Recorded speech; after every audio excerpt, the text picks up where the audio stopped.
Nós estamos sendo muito privilegiados pela presença do Geraldo Campetti. O Geraldo vai nos trazer a palestra e a palavra sobre a geração nova. Para quem ainda não teve o privilégio ou a sorte de ter encontrado o Geraldo em outras atividades, o Geraldo Campetti é vice-presidente da FEB, da Federação Espírita Brasileira, e é responsável pela área de divulgação doutrinária, que contempla não só a divulgação doutrinária, mas ainda as revistas O Reformador, a Memória e Documentação. Ainda é responsável pela área de comunicação, pela FEB Editora e pela área comercial. Palestrante, escritor e apresentador dos programas Livros que Iluminam e Entre Dois Mundos, uma visão espírita da realidade. Ambos esses programas divulgados pela FEB TV. Então, sem mais, conosco na noite de hoje, Geraldo Campetti. Muito obrigado, Geraldo. Eu que agradeço, Alexandre querido. Parece que a gente já se conhece há muito tempo, viu? Com certeza. Já nos conhecemos, né? Boa noite a todos os nossos irmãos, companheiros que estão aí nos acompanhando por essa maravilhosa oportunidade da rede mundial. A gente até diz assim, não podemos estar fisicamente juntos, às vezes nos abraçando fisicamente, mas nós estamos em conexão. Nós temos tido assim, oportunidades tão valiosas de nos encontrarmos, assim, no sentido da afetividade, de podermos trocar mensagens, de conversarmos, né, pela internet. E isso faz um bem muito grande para todos nós, porque coisas que, de repente, a gente não fazia, agora nós estamos fazendo. Eu queria compartilhar com você, nós estamos fazendo um estudo exatamente do capítulo 18 de A Gênese em Família, né? Então, estamos com o irmão Carlos Campetti, a Rose Campetti e o André Luiz Campetti, né? Nós somos 4 irmãos. E esse meu irmão André Luiz mora no interior de Goiás, né? Aqui no Brasil. E, assim, a gente se vê uma vez por ano, praticamente. E ontem tivemos a oportunidade dele participar conosco, né? Foi uma coisa muito linda, e assim ficamos emocionantes.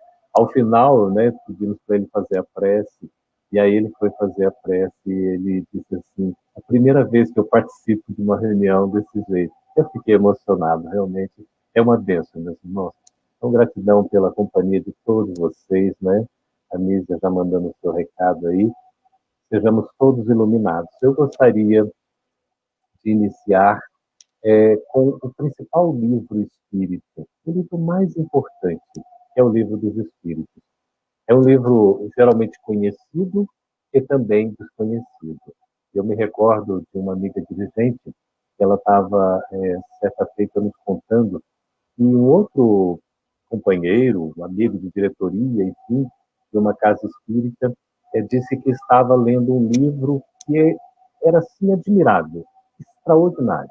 Um livro que tinha todas as respostas para todas as perguntas dele. E ela, então, fica curiosa, né? Mas interessante, qual é esse livro, né? Aí ele respondeu o Livro dos Espíritos. Tem um lado, claro, interessante, né? Porque o Livro dos Espíritos realmente nos traz as respostas para as nossas necessidades, esclarecimento, consolação, mas tem essa curiosidade também, porque pressupõe-se que um dirigente ele já teria o conhecimento do Livro dos Espíritos, né? Mas o Livro dos Espíritos é uma obra que merece ser lida, estudada, refletida, sentida, para nós vivenciarmos as suas lições todos os dias. Tem aquela primeira questão que todos nós conhecemos, que é uma das mais assim, significativas, perguntando o que é Deus. Kardec pergunta na sua sabedoria e genialidade o que é Deus. O Espírito da Verdade responde que Deus é a inteligência suprema do universo, a causa primária de todas as coisas. É tão interessante que o papaizinho, hoje desencarnado, ele fazia sempre o Pai Nosso, e ao final do Pai Nosso, ele inseria essa primeira resposta do Livro dos Espíritos. Então, quando ele falava assim, né, livrai-nos do mal, aí ele concluía, porque sois a inteligência suprema do universo, a causa primária de todas as coisas. Essa primeira pergunta nós todos sabemos, mas a questão é, e a última? Qual que é a última pergunta do Livro dos Espíritos? São 1019 perguntas seguidas das suas respostas. Qual que é a última questão de número 1019? Do que ela trata exatamente? É uma pergunta tão interessante, tão profunda, que tem a ver com a primeira também. Porque na essência de Deus e de suas criaturas está esse qualificativo que nós vamos tratar nessa última questão aqui do Livro dos Espíritos. A pergunta é, de número 1019, o reinado do bem poderá implantar-se algum dia na Terra? Será que o reinado do bem vai se implantar um dia na Terra? Será que a gente vai ter essa oportunidade de ver o reino do bem aqui no nosso planeta? Essa é a pergunta muito inteligente que Kardec faz. E a resposta é afirmativa. O bem reinará na Terra. Quando? Tem uma condição, né? Tem um tempo.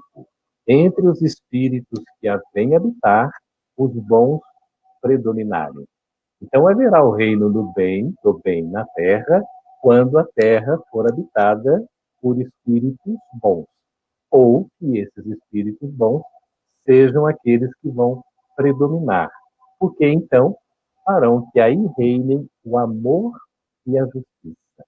Olha só, a base do bem é exatamente o amor, a justiça.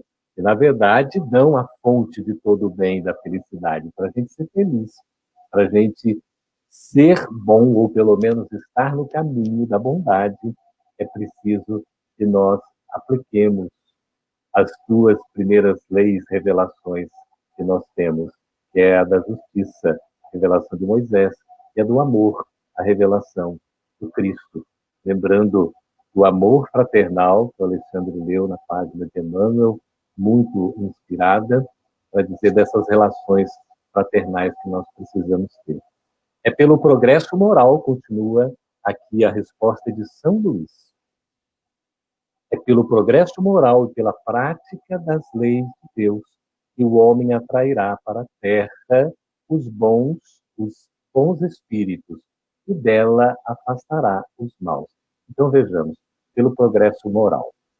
É o progresso moral que vai fazer com que o reino do bem seja instalado na terra. E vai fazer com que se afastem os maus.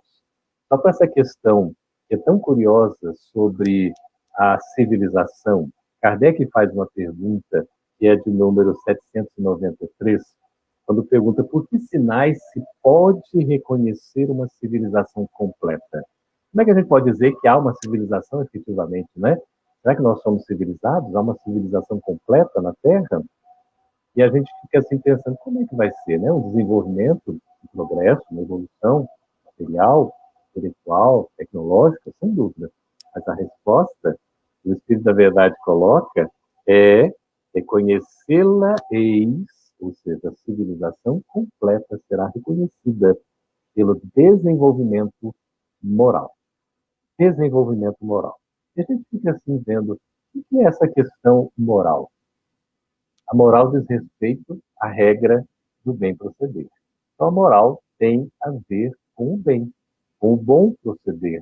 Por isso que quando a gente faz o bem, a gente se aproxima de Deus. Quando a gente faz o mal, a gente se afasta de Deus. E a moral é que vai exatamente dar esse tom no sentido de nós caminharmos em direção a Deus, porque vai nos levar nesse caminho do bem.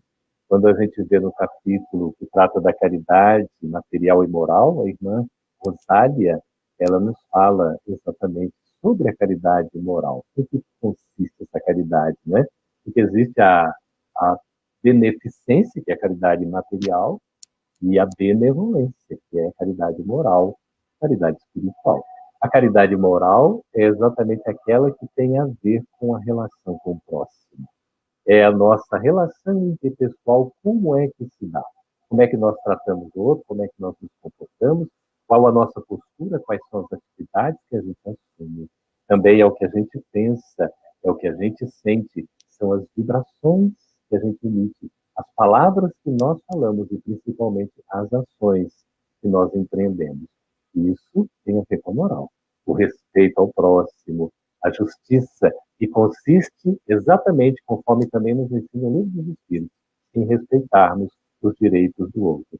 Então é pelo progresso moral e pela prática das leis de Deus que o homem atrairá para a Terra os espíritos bons e dela afastará os maus. Também pela prática das leis de Deus, que são as leis naturais. Como a gente vê lá no capítulo, é na parte terceira, né? São 12 capítulos que tem na parte terceira do livro dos Espíritos aqui. As leis morais, as leis naturais, as leis divinas. Estes, ou seja, os maus, porém, só deixarão quando o homem tiver banido daí os seus dois maiores vícios. Quais são, meus irmãos? Os vícios que constituem, como nos ensina o Evangelho e o Espiritismo, toda a chaga, né? As maiores chagas da humanidade. As maiores enfermidades, mazelas que a gente tem são decorrentes desses dois vícios. Eles são, esses que estão pensando mesmo, o orgulho e o egoísmo. O orgulho nos faz colocar assim numa posição superior, como se a gente fosse melhor, não é? A gente tem aquele ar de que nós somos privilegiados, temos uma condição que o outro ainda não atingiu. Então a gente se sente assim como se fosse superior mesmo, né? Colocamos um salto alto, nos elevamos, olhamos os outros de uma maneira, né, orgulhosa, assim, de vaidade e tudo mais, não é isso? Aí nós temos aqui o egoísmo. O egoísmo é quando a gente se coloca como sendo também aqueles que recebemos tudo, que o interesse primeiro é nosso, que tudo é feito em torno de nós nos vemos em primeiro lugar, isso é ser egoísta, não é?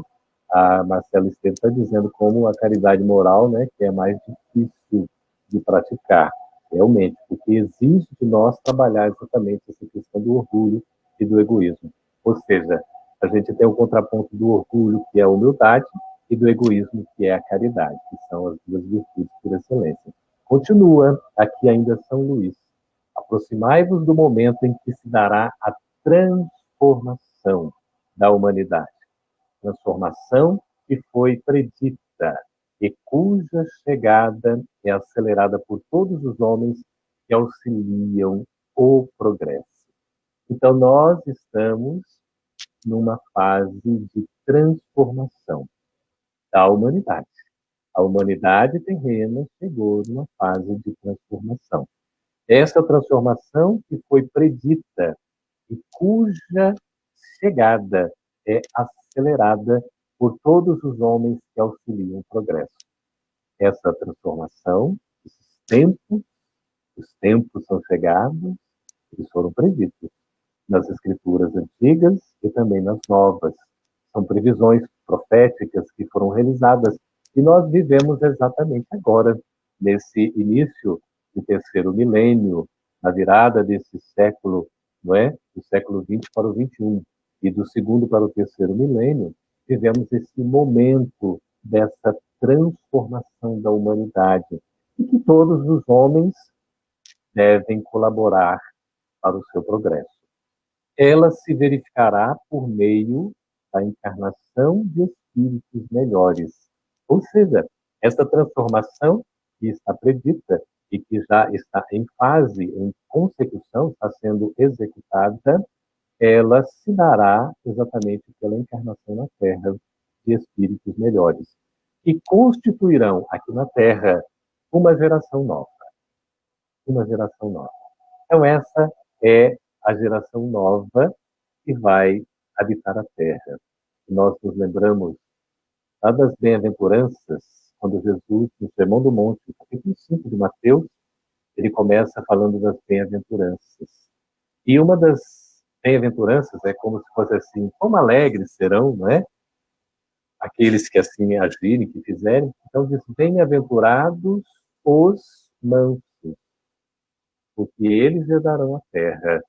Então, a terra prometida, essa terra que vem nesse processo de transformação, ela será herdada, adquirida como uma conquista, não é de mãos beijadas, de graça, mas é fruto de esforço, de mérito, de boa vontade, de evolução. Essa terra, será herdada exatamente por aqueles que forem mansos. São aqueles dóceis, não são os brutos, os violentos. Então, aí a gente já fica pensando como é importante nós buscarmos o equilíbrio, como a lição do amor fraternal nos convida a sermos fraternos, a sermos aqueles que saibamos dosar o nosso sentimento no sentido de amar verdadeiramente o nosso próximo.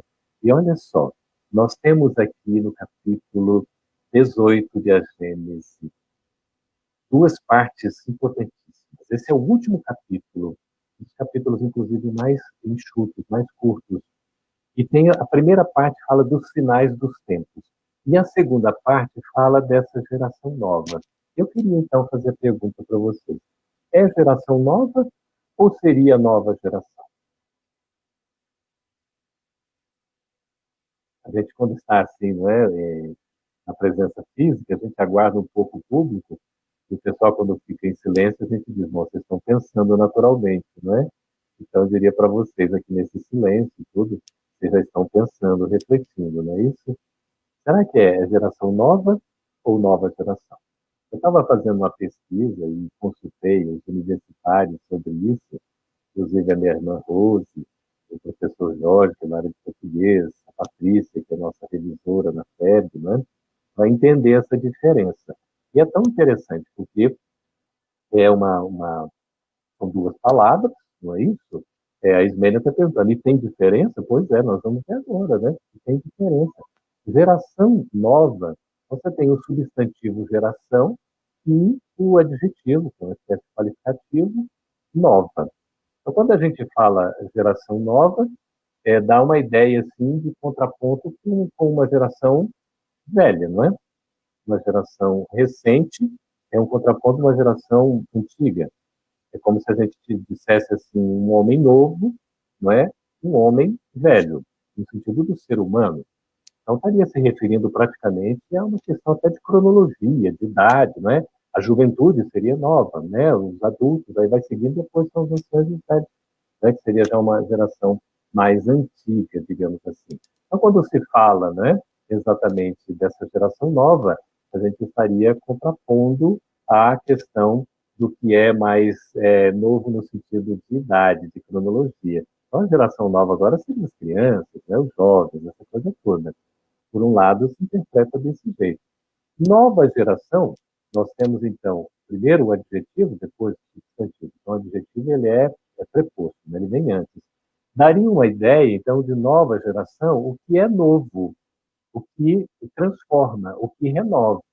Né? Então, nova geração seria realmente uma nova geração em substituição a uma geração antiga. Então, teria esse entendimento. Agora, veja o que curioso. Né?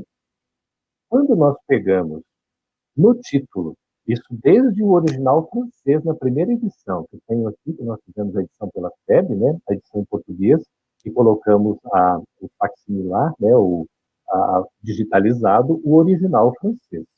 Então, uma edição muito bonita de A Gênese.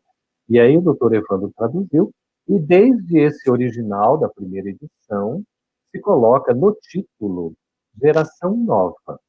Esse é o título, por isso nós colocamos assim, né, na nossa conversa de hoje. Mas durante todo o texto, dos itens que Kardec vai desenvolvendo, ele se refere à nova geração. Então, o que a gente depreende? Que, embora exista semanticamente, não é, essa variação no entendimento linguístico, em termos do seu conceito abordado por Allan Kardec, aqui, desses tópicos, que é objeto do nosso estudo, não teria propriamente diferença, tá certo? Então, é só para a gente entender a questão, né, da constituição aqui das palavras, para a gente poder se entender. Nós vamos ter como base, seja da geração nova, da nova geração, a transformação, a renovação. Então, a palavra-chave dessa nova geração é exatamente a mudança, a transformação para melhor. Então, há uma renovação, há uma inovação. E eu estava consultando sobre a palavra inovação também, é sempre bom a gente saber dos conceitos. Eu estou lendo um livro chamado Conveniência é o Nome do Negócio. É de Arthur Igreja, é na área mais de gestão, mas é tão curioso porque a gente pega os conceitos e vamos aplicando também para os nossos interesses, não só na parte profissional, mas também doutrinária, quando a gente consegue fazer essa adequação. E Arthur Igreja, então, ele diz assim, que inovação é um jeito novo de fazer algo e que gera resultado. Então, a inovação é um jeito novo de fazer algo. Inovar, então, é fazer diferente, é fazer de um jeito novo, um jeito que até então não tenha sido ainda realizado. E que gere resultado. Isso é importantíssimo, porque o novo vai trazer o resultado. E nós ficamos assim fazendo a conexão. Como é curioso. O que é que nós temos de mais inovador como ensino para todos nós? Pasmem vocês. Não sei se vocês vão concordar comigo. É a boa nova, meus amigos. Queridos amigos do coração, é a boa nova. A boa nova é o Evangelho de Jesus. É a boa notícia, é a novidade, é o que traz alegria, é o que traz júbilo. É o que inova, porque renova, porque nos transforma, porque nos melhora. Por isso, o objetivo do Espiritismo é a reforma íntima, a renovação interior. Porque nos leva a essa melhoria. Como é que a gente se melhora? Se transformando. Se transformando como? Desapegando-se de vícios e conquistando virtudes. Está lá na base de todos os vícios, o orgulho, o egoísmo. Então, melhorar, inovar, é nós deixarmos de ser orgulhosos, sermos egoístas. Eu não sei vocês, mas eu ainda sou muito orgulhoso, sou muito egoísta. Vou trabalhar demais esses dois vícios capitais em mim. Mas é o esforço da gente buscar o quê? Ser humilde. Estamos ainda longe, pelo menos eu estou, mas precisamos buscar, porque essa virtude é a base de todas as demais, ela é fundamental, né? E também a caridade, que é o oposto do egoísmo, que é o amor em ação, é esse amor fraternal que o Alexandre deu, a palavra de Emmanuel, para a gente poder viver na relação com o próximo. E aqui ainda Arthur Igreja, ele coloca uma coisa interessante sobre a inovação. Ele diz que para inovar nós precisamos considerar 3 variáveis fundamentais, que ele chama, e normalmente estão em tempos diferentes. Então, nós temos uma variável que é a tecnologia, a outra é a estrutura e a outra é a mentalidade. Normalmente, a tecnologia está no futuro. A estrutura determina e limita o presente. E a mentalidade ainda está presa no passado. Nós estamos citando isso para chegar nesse ponto aqui, exatamente da mentalidade. A mentalidade ainda é presa no passado. E a mentalidade tem a ver exatamente com os nossos pensamentos, como Valéria, acho que foi que colocou aqui, né? A renovação tem tudo a ver com os pensamentos que nós alimentamos. Exatamente o que nós estamos adotando no dia a dia, alimentando a nossa mente, a nossa psique. É importante nós buscarmos essa renovação. Fazemos uma espécie de higienização mental. É importante nós estarmos cuidando da nossa casa, do nosso coração, das nossas emoções e sentimentos e também dos nossos pensamentos. Adotando essa inteligência emocional para a gente saber lidar com esse momento de transformação. Por isso que coloca aqui no capítulo da Gênesis, vai dizer que a época atual é de transição. Essa época atual que nós estamos vivendo. O que vai acontecer? Para que na terra sejam felizes os homens, preciso é que somente a povoem espíritos bons. Veja a conexão com o livro dos Espíritos, questão 1019, não é? Encarnados e desencarnados, que somente ao bem se dedica. Então, para haver felicidade na terra, o reino de Deus está na terra, tem que haver o predomínio, evidentemente, do bem aqui. Havendo chegado o tempo, então os tempos são chegados. Os tempos chegaram. Capítulo 13 do Evangelho de Marcos, segundo Marcos, nós temos o sermão profético. Está nos seus 37 versículos, praticamente. O sermão profético, o dito sermão profético, que são aquelas previsões, as premonições, as antecipações que são colocadas no que vai acontecer, afinal de contas. Não é? E nós estamos nesse momento dessa transição, dessa transformação. Por isso que é colocado no capítulo 13, no versículo 33, a necessidade da gente olhar, vigiar e orar. porque a gente não sabe quando vem o tempo. Quando será o tempo? O tempo já chegou. Grande emigração é saída, se verifica dos que habitam. Então, grande emigração, exatamente daqueles que habitam a terra, está acontecendo.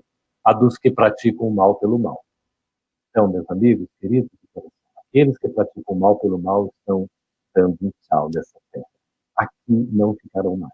Porque a terra, Mãe Gaia, que é a nossa morada, o nosso lar, é o nosso aconchego, é o que nos acolhe. Essa mãe natureza extraordinária que a gente tanto desprezou e agora acontecendo essas coisas tão importantes, tão chamativas para a nossa reflexão, para o nosso recolhimento, para um processo de viagem íntima, para o autoconhecimento, a gente vê tudo que está acontecendo, de repente para pararmos, refletirmos, retomarmos a caminhada, darmos uma pausa diante daquela, talvez, insanidade, daquela correria, daquela celeridade toda que não nos leva a lugar algum, de repente nós estamos recolhidos no silêncio da nossa intimidade, nos nossos lares, junto aos nossos familiares mais próximos. Veja que coisa impressionante. Então, aqueles que estão alimentando o mal pelo mal, não permanecerão. Aqueles que ainda não foram tocados pelo sentimento do bem. Na Terra aqui, evidentemente, não vai ficar para o espírito evoluído, senão a gente estaria, né, com dificuldades. Nós não somos espíritos evoluídos, pelo menos eu não sou. Nós somos espíritos perfeitivos, estamos num processo de evolução. Mas temos muito que caminhar ainda. Estamos chegando no meio da caminhada aqui nessa classificação que Kardec faz lá no Evangelho segundo o Espiritismo, no seu capítulo 3º. Há muitas moradas na casa de meu pai. E ele classifica as moradas exatamente de acordo com a evolução da sua humanidade, notadamente da evolução moral. Vai dizer de mundos primitivos, onde não é? São destinados aos espíritos nas suas primeiras encarnações, os mundos de expiação e provas, onde é o império do mal, que é o mundo que a gente está vivendo, o mundo de regeneração, que é o mundo onde já tem uma espécie de equilíbrio entre o bem e o mal, é nessa transição, a época atual de transição, diz Allan Kardec, no item 28 desse capítulo 18 de A Gênese. Nessa transição que nós estamos para um mundo de regeneração, que é também um mundo de transição. Por quê? Porque ele nos prepara a caminhada para o mundo de todos os felizes, onde é o império do bem, que é o contraponto de onde é o império do mal, que é o mundo de expiação e provas. A nossa terra, por hora, a gente já está caminhando para melhorar. E o mundo lá, né, o último nível, seria esse mundo que já somente os espíritos puros que habitam. Então, é o mundo celeste ou divino. Então, aqui, estes espíritos, que já não sendo dignos do planeta transformado, serão excluídos, vão ser exilados, vão ser afastados. Veja, Deus não pune, não condena. É um processo educativo, mesmo que seja doloroso, porque é a escolha que esses espíritos estão fazendo. Por quê? Senão, lhe ocasionariam de novo perturbação e confusão e constituiriam obstáculo ao progresso. Esses espíritos aqui permanecerem, a gente pensa, nossa, mas acontece, não está acontecendo tudo isso agora, está uma loucura, né? Está assim uma coisa tão... Parece que ele nem consegue explicar, parece que a Terra está regredindo, parece que a civilização está recuando, né? Ao invés da gente avançar, parece que está dando um passo para trás, ao invés de surgir o bem, o mal está aí todo, né? Sagaz, ele está todo aí fazendo propaganda dele mesmo, porque faz um endomarketing danado, né? O mal. O mal, ele é atraente, é aquela coisa fácil, né? Não precisa fazer força nenhuma, né? E ele aparentemente é uma coisa assim agradável, né? Acho que nos dá prazer, tudo ilusão. Já o bem exige esforço, o bem leva tempo para conquistar, não é? Vai fazer com que a gente busque se renovar.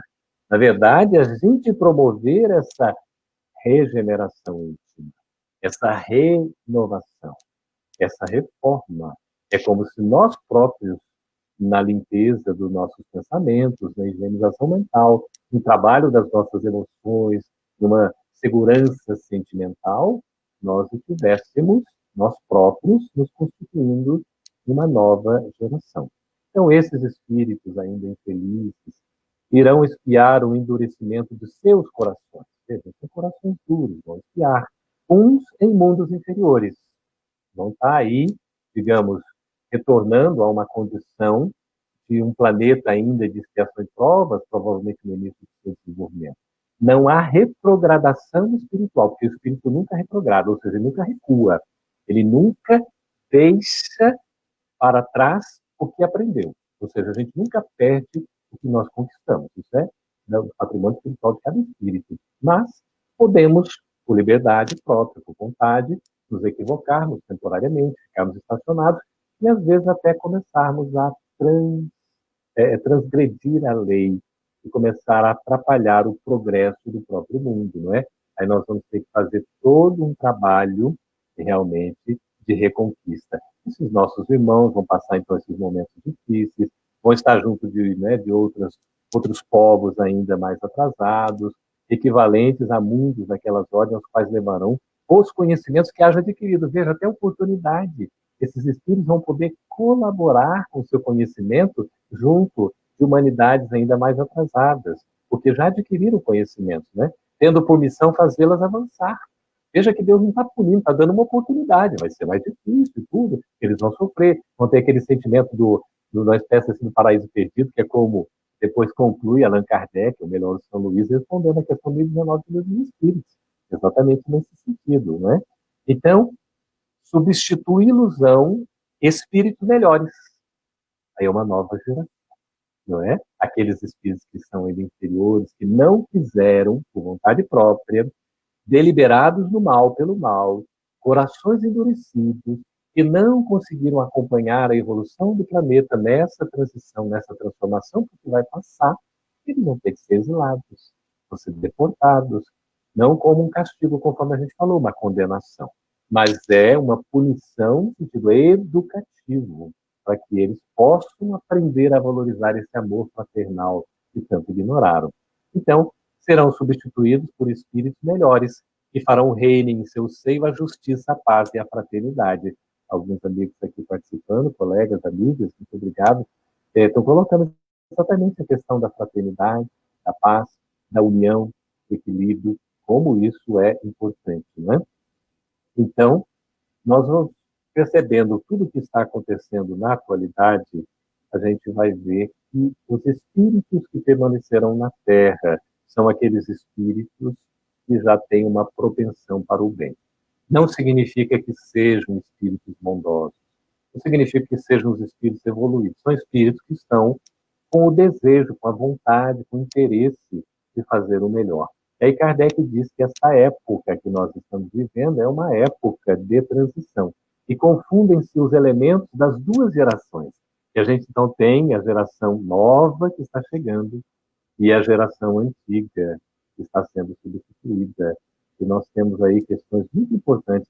De duas formas acontece. Você tem tanto os espíritos mais evoluídos que estão vindo a reencarnar na Terra e reencarnando aqui, como nós temos também nós próprios que estamos voltando um pouco melhorados.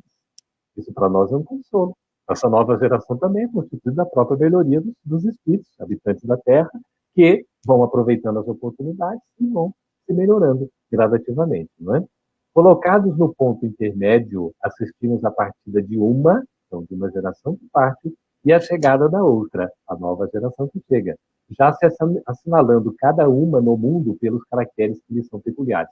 Então, explicando o que está acontecendo hoje no mundo, na Terra, o que nós temos hoje. Na verdade, esses espíritos ainda propensos ao mal estão tendo as últimas oportunidades para reencarnar, para poderem, quem sabe, aproveitar a bondade de Deus.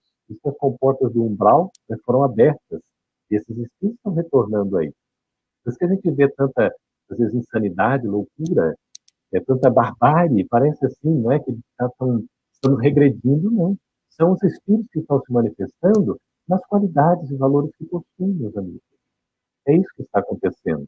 E assim nós temos o ocaso, né, de um mundo que se despede dessa expiação em provas e o limiar, a chegada de um mundo novo, que é o de regeneração, com essa nova geração, essa geração nova, que vai transformar a realidade. E porque já vem também transformada e está se transformando. Então, tem ideias e pontos de vista opostos às duas gerações. Olha o chamado conflito das gerações, né? Que se sucedem, uma vai suceder a outra. Pela natureza, isso é interessantíssimo, pela natureza das disposições morais, porém, sobretudo das disposições intuitivas e inatas, torna-se difícil distinguir a qual das duas pertence a cada indivíduo. Torna-se fácil, não difícil, fácil distinguir.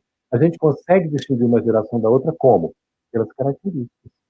Quando a gente vê uma criança hoje, não sei se vocês observam, as crianças já vêm assim com o corpo todo preparado, né? Até o som, o veículo orgânico já vem adequado, porque se prepararam na espiritualidade. Já os seus próprios corpos já são mais avançados que os nossos.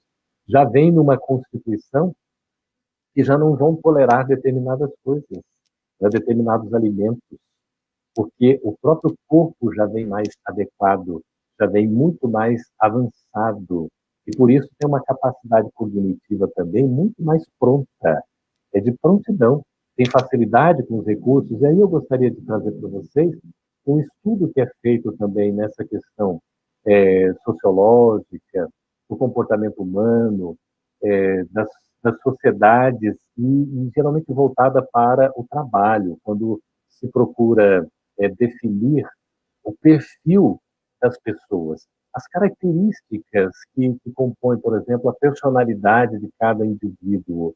Então, nós temos uma questão muito interessante, que a gente vai ver que há uma sucessividade de gerações.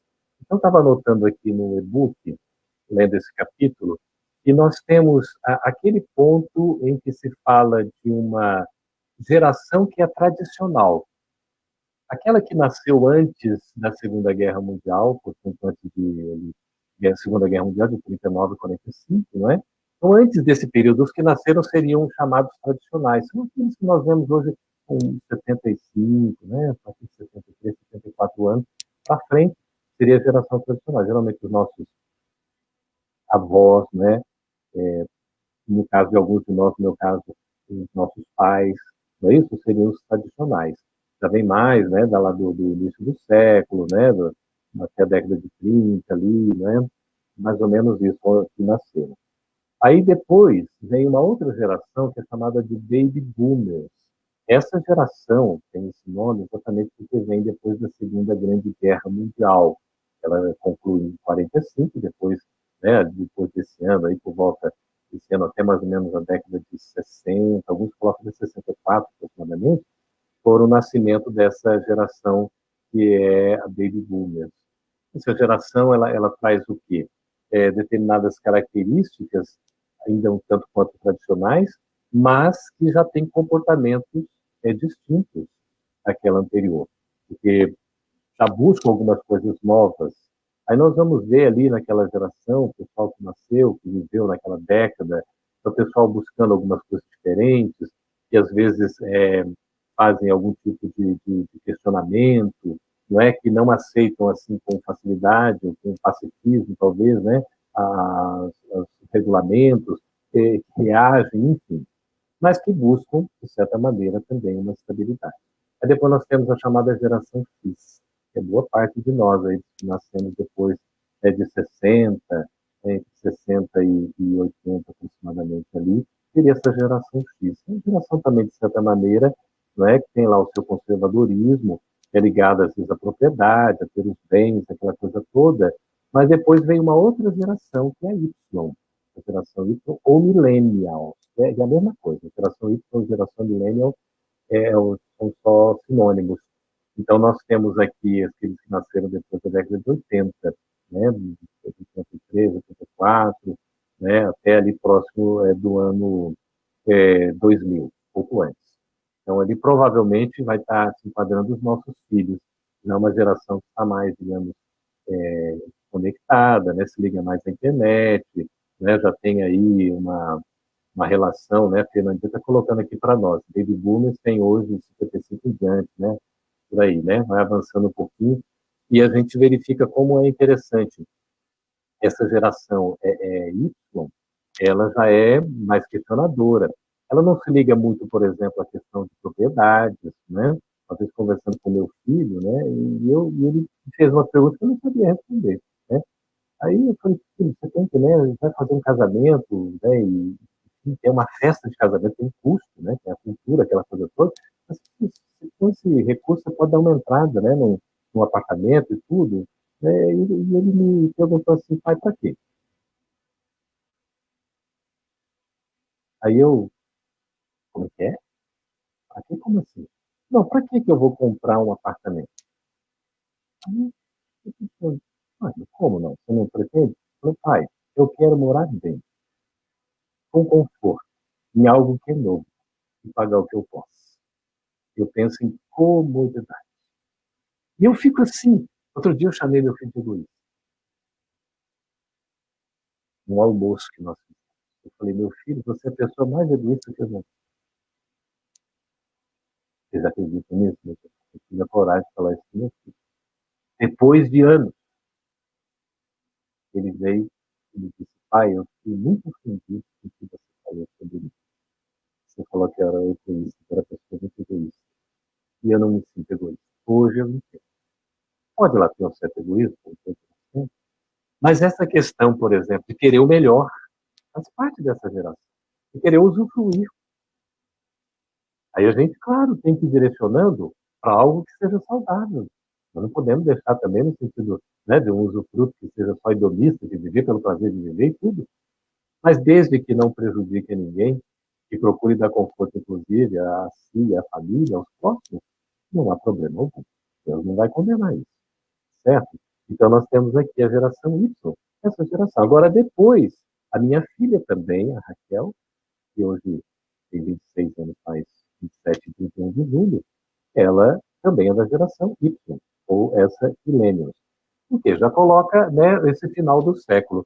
Já a geração Z, ou Centennial, que assim é chamada, a geração Z, elas que já nasceram, né, ali na virada propriamente do milênio, do século, então, para o século XXI. Nasceram depois de 2000, então, já seriam essa geração Z. Essas já nasceram numa época conectada. É uma geração diferente da Y, porque a Y viu o desenvolvimento de vários recursos tecnológicos. A Z já nasceu com esses recursos desenvolvidos. Agora é a evolução exponencial em termos de tecnologia, né? Tudo muito rápido. E depois de 2010, alguns estudiosos colocam a chamada geração alfa, né? Essa geração alfa ainda não tem nenhum nome adequado, é porque exatamente eles estão buscando entender exatamente o que acontece, como é que é o comportamento, estão estudando aí, né? Exatamente isso. Essa geração que a gente vê aqui, tanto a Y como também a Z, ela não tem essa questão da propriedade, não está vinculada ao ter, estão muito mais vinculadas ao ser, ou ao usufruir ali o que no momento podem, né? Então não estão interessados em ter carro, propriedade, por isso que a gente vê pessoal, né, andando de bicicleta, a gente vê assim nessa coisa tão interessante do porquê você está comprando, né? Hoje você pode ter uma bicicleta, usar uma bicicleta, através um aplicativo, você encontra em determinados pontos, né? Então, a gente tem muito essa questão. O comprar é uma necessidade de consumo e tudo mais, que a gente cria necessidades que são inexistentes, ou são superficiais, ou falsas até. Tudo por quê? Talvez aí pelo um prazer, realmente, de ter uma satisfação do momento agora. Quando a gente precisa, então, trabalhar esse nosso desprendimento. A nova geração tem um comportamento muito interessante. A gente observa essas crianças de hoje, e esses jovens, a gente olha assim nos olhos, é impressionante a inteligência. Então tem uma característica de serem muito inteligentes e terem a razão. Alguns até chamam de crianças índigo, outros cristais, enfim, os cristais seriam bem mais avançados, evoluídos, né, que seriam até espíritos que estão reencarnando, não estão nem vinculados à nossa lei de causa e efeito, porque vêm até de outros planos para nos ajudar nesse momento de transição. Existem estudos nesse sentido.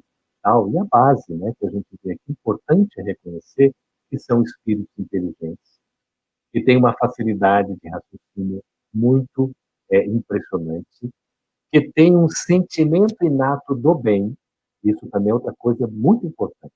Tem essas disposições intuitivas inatas, por umas características morais que já trazem de outras experiências anteriores e que aprenderam também solidificando isso no plano espiritual, se preparando para vir.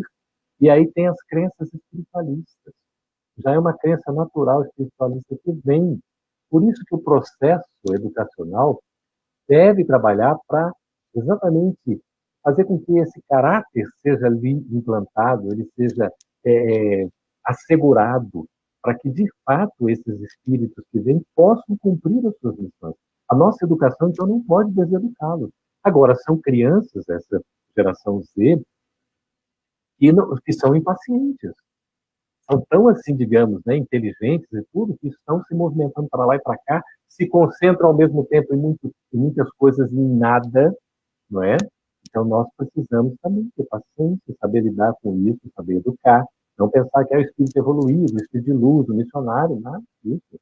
São espíritos que vêm exatamente para também serem educados. E o processo da evangelização do Evangelho de Jesus, à luz do Espiritismo, é fundamental.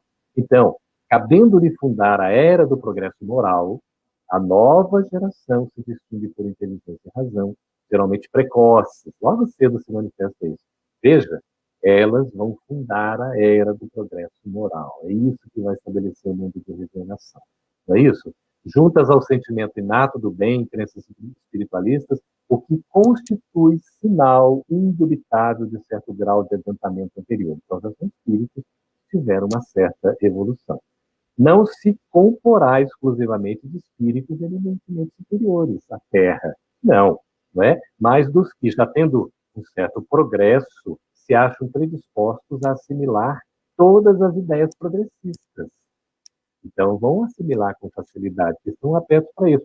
Aptos a secundar, ou seja, dar toda a base que vai fazer com que se realize o movimento de regeneração.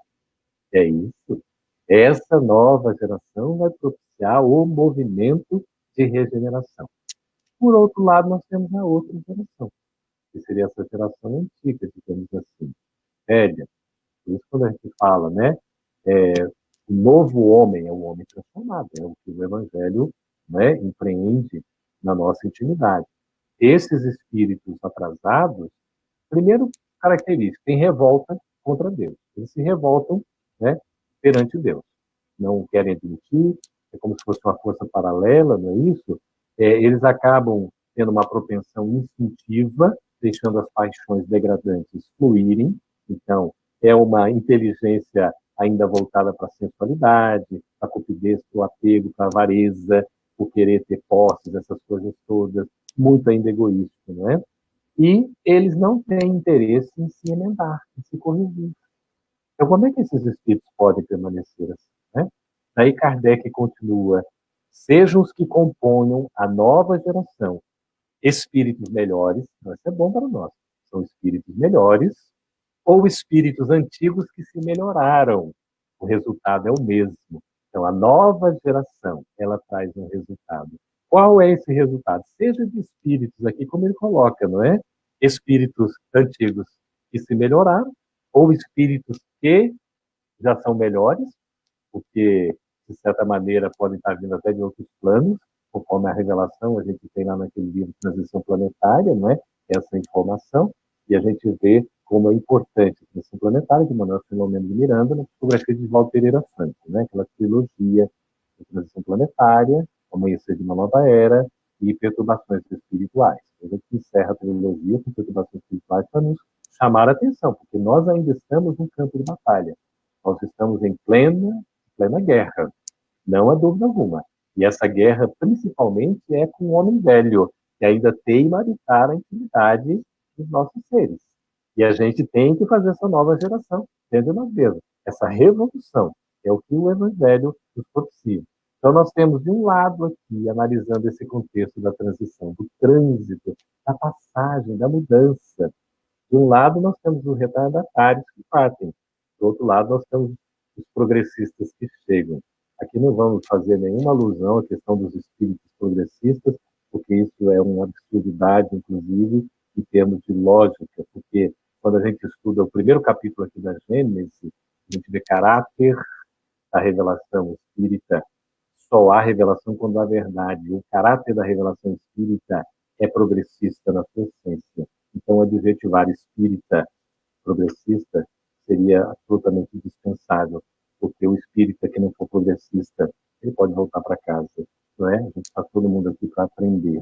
Então, o estado dos costumes e da sociedade estará, portanto, no seio de um povo de uma raça ou do mundo inteiro em relação com aquela das duas categorias que preponderar.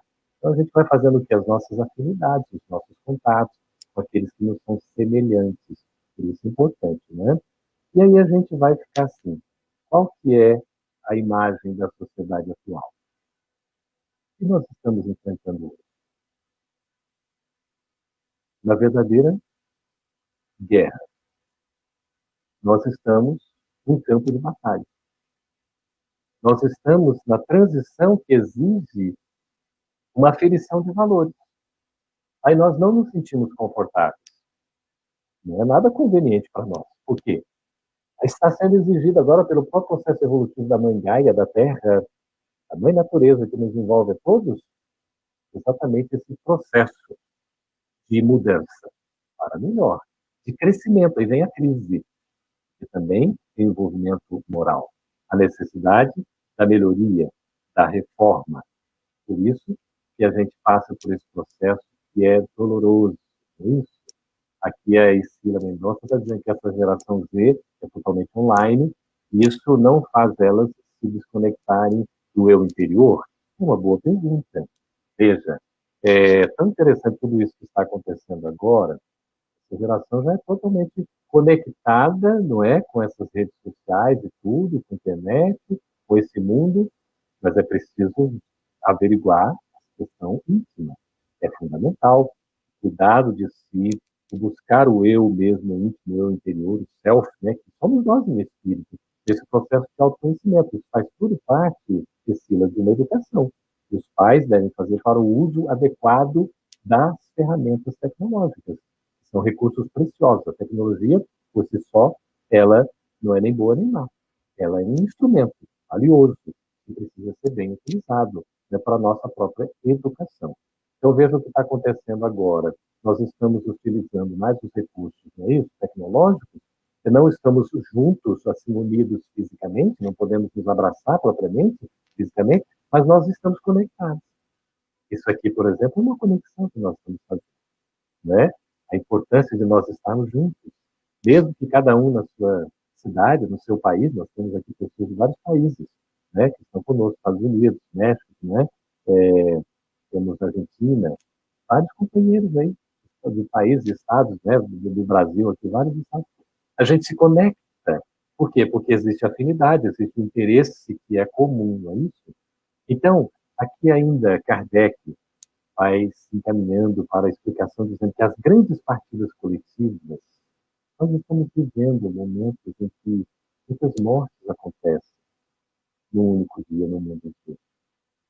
Muita coisa que está acontecendo e que ainda vai acontecer. Não é? A espiritualidade certamente está preparada para abrigar, para acolher, para receber, de acordo com a condição de cada um. Então, não dúvida disso. Para nós que aqui permanecemos, enfim, é um processo dolorido. Não é fácil, a gente sente muito.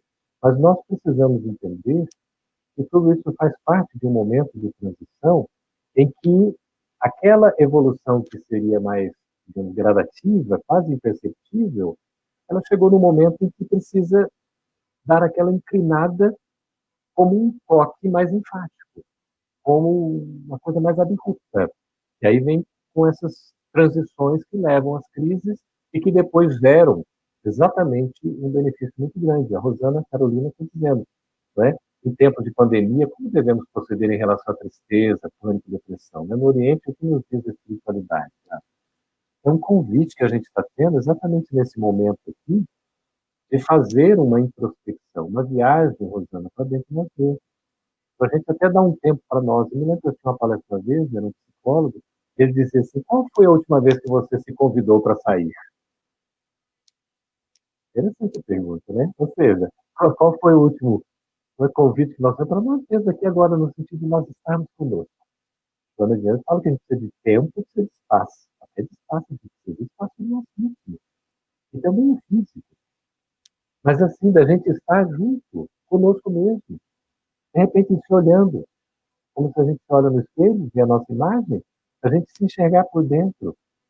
Procurar exatamente a nossa irmã, amiga querida, a Kimi, que está nos acompanhando, ela nos mandou aqui um texto, eu, Rosane, e demais amigos, companheiros, todos, dizendo assim, muito interessantemente, que o coronavírus mudará o mundo permanentemente. O mundo não vai ser mais o mesmo, assim como nós tivemos aqui recentemente, né, desde aquela ocorrência das Torres Gêmeas, depois uma crise também que foi em 2008, né, econômica, muito grande, acaba mudando uma série de coisas. Hoje nós estamos sendo convocados, não é um convite, não. Nós não estamos sendo convidados, nós estamos sendo convocados. É uma espécie de intimação a passar por esse processo, que é uma aprovação coletiva mundial. Todos nós, não é isso? Esse tempo é exatamente mesmo, de nos autoconhecer.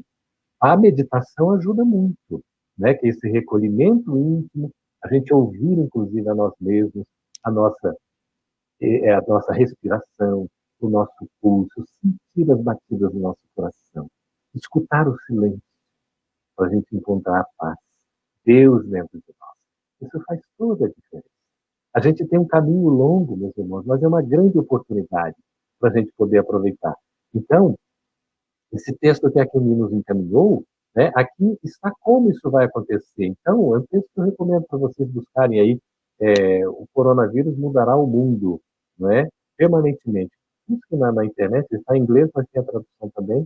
E aí vai colocando a mudança que vai acontecer em todos os contextos. Na ciência, como a gente tem agora o resgate da ciência, da saúde, da educação, como é importante a valorização dos profissionais, dos seus campos de atuação.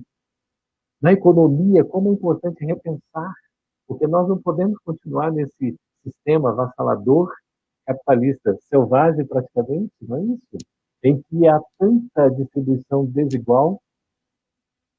Não é que a gente vai ter uma igualdade absoluta, isso é ilusão. Nós não temos condições para isso, nem temos mérito, e nem seria adequado para nós, meus irmãos. Nós não podemos iludir, porque somos diferentes, temos competências distintas. Então, não adianta se iludir com uma igualdade absoluta, um comunismo, um socialismo. Nós não estamos prontos para isso. E os sistemas que já aconteceram na Terra demonstraram que não é o caminho certo. Agora, o que a gente não pode permitir é uma injustiça social. A desigualdade social existe. Ela existe. Ela existe em decorrência da própria diferença de cada um. Desigualdade social. Não vai haver uma igualdade absoluta social por hora. Só depois do mundo de regeneração lá para frente a gente vai estar mais preparado para isso. Mas nós não podemos jamais admitir a injustiça social. Nós não podemos admitir que um irmão nosso morra de fome, de frio, que passe necessidades fundamentais básicas. O Estado tem que prover, cada um de nós tem que ajudar a fazer do que nos sobra e do que até, sinceramente, nós podemos compartilhar, como fez a viúva do óbolo, né? A viúva citada por Jesus, que deu 2 denários. Era tudo o que ela tinha. Ela tirou do que lhe era necessário. Não é? Quando a gente está vendo aqui, uma coisa que acontece como consequência é uma espécie de filantropia social. As empresas, os bancos que recolhem, não é, bilhões e bilhões, que lucram exorbitantemente, tem que mudar. São questões básicas que a gente vai vendo assim. A relação tem que ser muito mais humana. Por isso que a gente vai parar de guerrear com o outro como se ele fosse nosso inimigo. O outro país é nosso inimigo.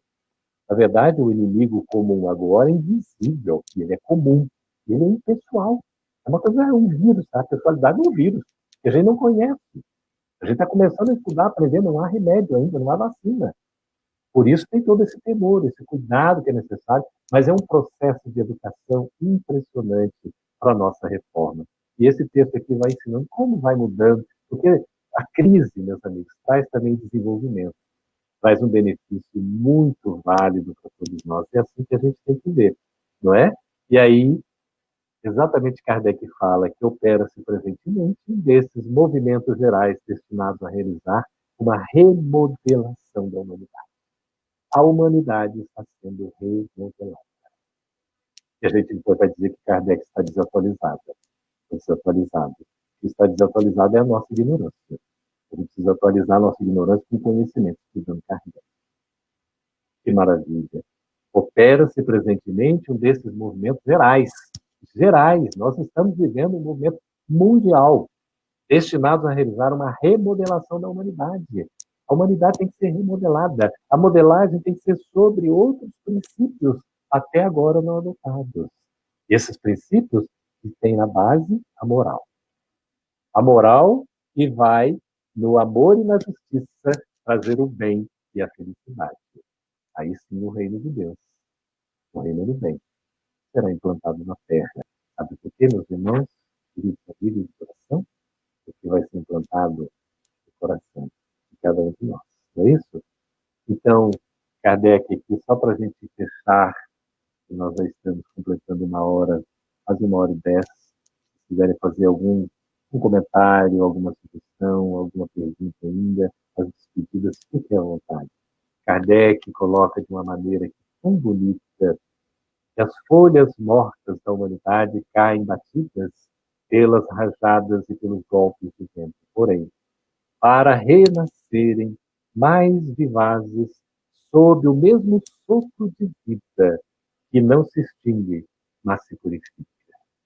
Olha que coisa linda. Que Deus não quer a morte do pecador. Deus trabalha a erradicação do pecado. Vale dizer que a destruição, naturalmente, dos seus filhos, que nós somos imortais, assim Ele nos criou. Ele quer que nós nos eduquemos, nós construamos a nossa alegria, nosso caminho feliz. A Ercília Mendonça diz que é o momento para refletirmos qual é o propósito da nossa vida, que nos faz florescer enquanto pessoa, não é? Exatamente.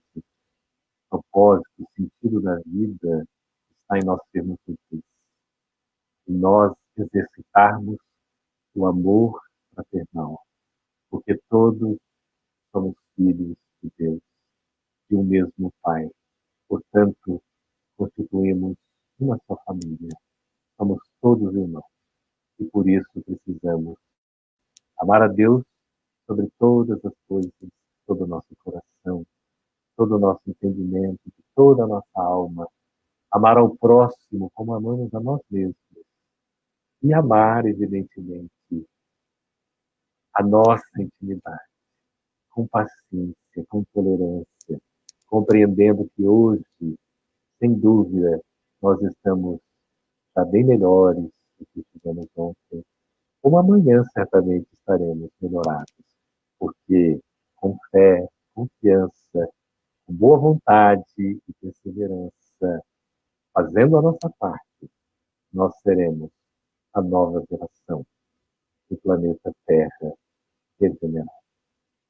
Queria agradecer a todos pela presença, pela companhia, enquanto nós vamos ter a satisfação de contar com o nosso amigo e irmão dirigente. Por favor, nós chamamos de presença agradável. Muito obrigado pela oportunidade do trabalho, viu, querido irmão? Geraldo, boa noite, muito obrigado. Nós é que agradecemos essa aula, essa palestra, essa mensagem tão maravilhosa, tão sublime que você nos trouxe.